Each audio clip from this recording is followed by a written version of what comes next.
पूर्णिमा व्रत कथा। द्वापर युग में एक समय की बात है कि यशोदा जी ने श्री कृष्ण से कहा, हे कृष्ण, तुम सारे संसार के उत्पन्न करता, पोषण तथा उसके संहार करता हो। आज कोई ऐसा व्रत मुझसे कहो जिसके करने से मृत्युलोक में स्त्रियों को विधवा होने का भय न रहे तथा यह व्रत सभी मनुष्यों की मनोकामनाओं को पूर्ण करने वाला हो। श्री कृष्ण कहने लगे, हे माता, तुमने अति सुंदर प्रश्न किया है। मैं तुमसे ऐसे ही व्रत को सविस्तार कहता हूँ। सौभाग्य की प्राप्ति के लिए स्त्रियों को द्वात्रिशत अर्थात 32 पूर्णिमाओं का व्रत करना चाहिए। इस व्रत को करने से स्त्रियों को सौभाग्य संपत्ति मिलती है। यह व्रत अचल सौभाग्य को देने वाला और भगवान शंकर के प्रति मनुष्य मात्र की भक्ति को बढ़ाने वाला है। यशोदा जी कहने लगी कि हे श्री कृष्ण, सर्वप्रथम इस व्रत को मृत्युलोक में किसने किया था, इसके विषय में विस्तार से मुझसे कहो। श्री कृष्ण जी कहने लगे कि इस भूमंडल पर एक अत्यंत प्रसिद्ध राजा चंद्रहास से परिपालित अनेक प्रकार के रत्नों से परिपूर्ण कातिका नाम की एक नगरी थी। वहां धनेश्वर नाम का एक ब्राह्मण था और इसकी स्त्री अति सुशील रूपवती थी। दोनों ही उस नगरी में बड़े प्रेम के साथ रहते थे। घर में धन धान्य आदि की कोई कमी नहीं थी। उनको एक बड़ा दुख था, उनके कोई संतान नहीं थी, जिस वजह से वह बहुत दुखी रहते थे। एक दिन एक बड़ा तपस्वी जोगी उस नगरी में आया। वह जोगी बाकी सभी घरों से भिक्षा मांगकर भोजन किया करता था, लेकिन उस ब्राह्मण के घर से भिक्षा नहीं मांगा करता था। एक दिन योगी गंगा किनारे भिक्षा मांगकर प्रेम पूर्वक खा रहा था कि धनेश्वर ने जोगी को यह सब करते देख लिया। अपनी भिक्षा के अनादर से दुखी होकर धनेश्वर जोगी से बोले, और सभी घरों से भिक्षा लेते हैं परंतु मेरे घर की भिक्षा कभी नहीं लेते, इसका क्या कारण है? योगी कहने लगे कि आपके धर्म हमें इस बात की आज्ञा नहीं देते हैं, क्योंकि अभी आप गृहस्थ जीवन में एक सुख से वंचित हैं। आपके घर संतान होने पर मैं आपके घर से भी भिक्षा स्वीकार कर लूंगा। उन्होंने कहा कि जिसे संतान नहीं है उसके घर से भिक्षा लेने से मेरे भी पतित हो जाने का भय है। धनेश्वर यह सब बात सुनकर बहुत दुखी हुआ और हाथ जोड़कर जोगी के पैरों पर गिर पड़ा तथा दुखी मन से कहने लगा कि आप मुझे संतान प्राप्ति के उपाय बताएं। आप सर्वज्ञ हैं, मुझ पर अवश्य ही यह कृपा कीजिए। धन की मेरे घर में कोई कमी नहीं है, लेकिन मैं संतान न होने के कारण अत्यंत दुखी हूँ। आप मेरे इस दुख का हरण कीजिए। यह सुनकर योगी कहने लगे कि तुम चंडी की आराधना करो। घर पहुंचकर उन्होंने यह सारी बात अपनी पत्नी को बताई और खुद वन में चला गया। वन में पहुंचकर उसने चंडी की आराधना की और उपवास किया। चंडी ने 16वें दिन उसको सपने में दर्शन दिए और कहा कि हे धनेश्वर, जा तेरे पुत्र होगा, लेकिन उसकी आयु सिर्फ 16 वर्ष की ही होगी। 16 वर्ष की आयु में ही उसकी मृत्यु हो जाएगी। अगर तुम दोनों स्त्री और पुरुष 32 पूर्णिमाओं का व्रत करोगे तो वह दीर्घायु हो जाएगा। जितना तुम्हारा सामर्थ्य हो उतने आटे के दिए बनाकर शिव जी का पूजन करना, लेकिन पूर्णिमा 32 हो ही जानी चाहिए। सुबह होते ही तुम्हें इस स्थान पर एक आम का पेड़ दिखाई देगा। उस पर चढ़कर एक फल तोड़ लेना, अपने घर चले जाना, अपने स्त्री को इस बारे में बताना। सुबह स्नान के बाद वह स्वच्छ होकर शंकर जी का ध्यान करके उस फल को खा ले, तब शंकर भगवान की कृपा से उसको गर्भ हो जाएगा। जब ब्राह्मण सुबह उठा तो उसे उस स्थान पर आम का पेड़ दिखाई दिया और वह उससे फल तोड़ने के लिए चढ़ा, लेकिन वह पेड़ पर चढ़ नहीं पा रहा था। यह देखकर उसे बड़ी चिंता हुई। उसने भगवान गणेश की उपासना की और कहा, हे दयानिधे, अपने भक्तों के विघ्नों का नाश करने वाले, उनके मंगल कार्य को करने वाले, दुष्टों का नाश करने वाले, रिद्धि सिद्धि देने वाले, आप मुझे इतना बल देवें कि मैं अपनी मनोकामना पूरी कर सकूं। इसके बाद वह पेड़ से फल तोड़कर अपनी पत्नी के पास पहुंचा। उसकी पत्नी ने अपने पति के कहे अनुसार इस फल को खा लिया और वह गर्भवती हो गई। देवी की कृपा से उसे बहुत सुंदर पुत्र पैदा हुआ। उसका नाम उन्होंने देवीदास रखा। माता पिता के हर्ष और शोक के साथ वह बालक बढ़ने लगा।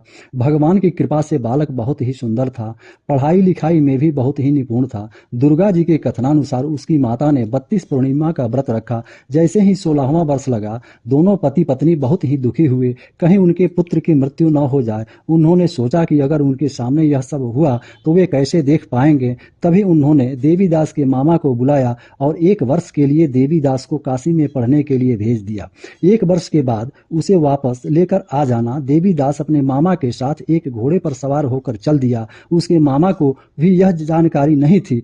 दोनों पति पत्नी ने 32 पूर्णिमा का व्रत पूरा किया। दूसरी तरफ मामा और भांजा दोनों रात गुजारने के लिए रास्ते में एक गांव में रुके। उस दिन उस गांव में ब्राह्मण की कन्या का विवाह होने वाला था। जिस धर्मशाला में वर और बारात के बाकी लोग रुके हुए थे, उसी धर्मशाला में देवीदास और उसका मामा भी ठहर गए।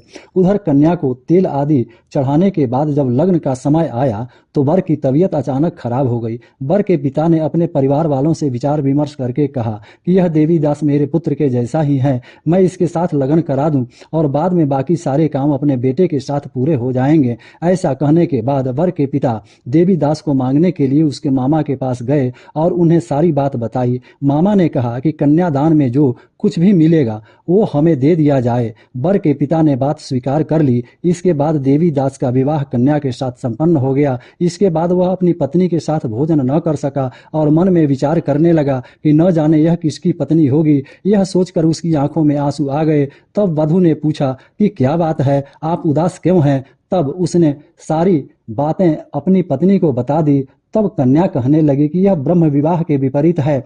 आप ही मेरे पति हैं, मैं आपकी ही पत्नी रहूंगी, किसी अन्य की कभी नहीं। तब देवीदास ने कहा कि ऐसा मत कहिए, क्योंकि मेरी आयु बहुत कम है, मेरे बाद आपका क्या होगा। लेकिन उसकी पत्नी नहीं मानी और बोली, स्वामी आप भोजन करिए। दोनों रात में सोने के लिए चले गए। सुबह देवीदास ने पत्नी को 4 नगों से जड़ी हुई एक अंगूठी दी और एक रुमाल दिया और बोला कि हे प्रिय, इसे ले लो और संकेत समझकर स्थिर चित्त हो जाओ। मेरे मरण और जीवन जानने के लिए एक पुष्प वाटिका बना लो, उसमें सुगंधी वाली 9 मल्लिका लगा लो, उसको प्रतिदिन जल से सींचा करो और आनंद के साथ खेलो कूदो।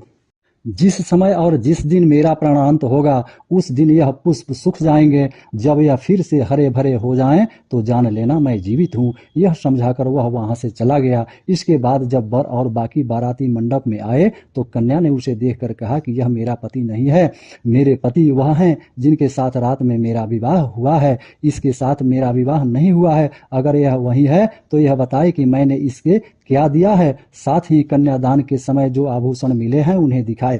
कन्या की ये सारी बातें सुनकर वह कहने लगा कि यह मैं सब नहीं जानता। इसके बाद सारी बारात अपमानित होकर लौट गए।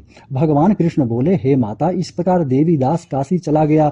कुछ समय जब बीत गया तो एक सर्प उसको डसने के लिए वहां आया, लेकिन वह उसको काट नहीं पाया क्योंकि उसकी माता ने पहले ही 32 पूर्णिमा का व्रत कर रखा था। इसके बाद खुद काल वहां पहुंचा भगवान की कृपा से। तभी वहां माता पार्वती, भगवान गणेश आ गए। देवीदास को मूर्छित दशा देखकर माता पार्वती ने भगवान शिव से प्रार्थना की कि महाराज, इस बालक की माता ने पहले ही 32 पूर्णिमा का व्रत कर लिया है, आप इसको प्राणदान दें। भगवान शिव ने माता पार्वती के कहने पर उसे प्राणदान दे दिया।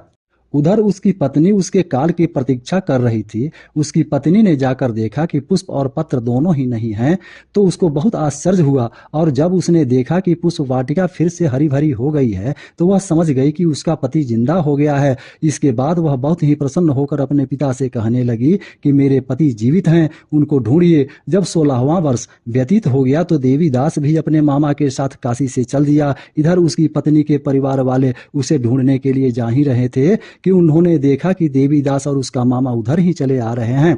उसको देखकर उसके ससुर बहुत प्रसन्न हुए और उसे अपने घर लेकर आ गए। वहां सारा नगर इकट्ठा हो गया और कन्या ने भी उसे पहचान लिया। देवीदास ने इसके बाद अपनी पत्नी और मामा को लेकर वहां से चल दिया। उसके ससुर ने भी उसे बहुत धन दहेज दिया। जब वह अपने घर की तरफ चल रहा था तो उसके माता पिता को लोगों ने खबर दी कि तुम्हारा पुत्र देवीदास अपनी पत्नी और मामा के साथ आ रहा है। ऐसा समाचार सुनकर पहले तो उन्हें विश्वास नहीं हुआ, लेकिन जब देवीदास आया और उसने अपने माता पिता के पैर छुए तो देवीदास के माता पिता ने उनका माथा चूमा और दोनों को अपने सीने से लगा लिया। दोनों के आने की खुशी में धनेश्वर ने बहुत दान दक्षिणा ब्राह्मणों को दी। श्री कृष्ण जी कहने लगे कि इस तरह धनेश्वर को 32 पूर्णिमाओं को व्रत के प्रभाव से संतान की प्राप्ति हुई। जो स्त्रियां इस व्रत को करती हैं वह जन्म जन्मांतरों तक वैधव्य का दुख नहीं भोगती हैं और सदैव सौभाग्यवती रहती हैं। यह मेरा वचन है। यह व्रत संतान देने वाला और सभी मनोकामनाओं को पूर्ण करने वाला है। राधे राधे।